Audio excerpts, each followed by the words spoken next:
I'm going to talk about Life as We Knew It, which is a science fiction novel by Susan Beth Pfeffer.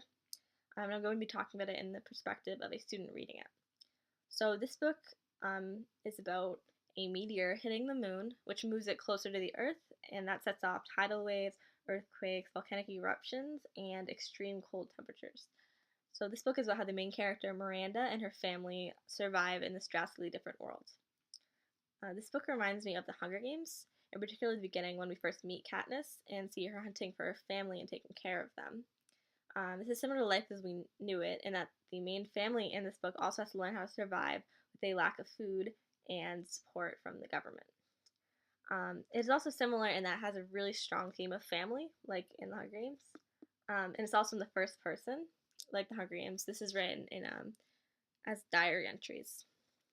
This book could be described as dystopian as well, but it differs from many dystopian novels in that where most novels begin after the world has changed, such as The Hunger Games, the story begins beforehand.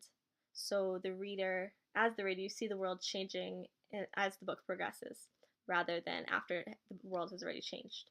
It is also set in current times and is therefore a lot more realistic than many other science fiction novels. You can actually imagine the events in the story happening.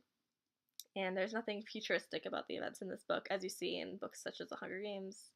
Um, and if you enjoy this book, it is the first in a series, so I'd recommend the other two books as well, which are The Dead and the Gone, followed by This World We Live In, which are both by Susan Beth Pfeffer as well.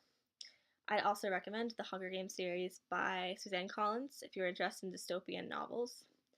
And lastly, I would recommend the City of Ember series by Jean Dupre. That's a great science fiction series as well, and a very interesting concept that students would find interesting.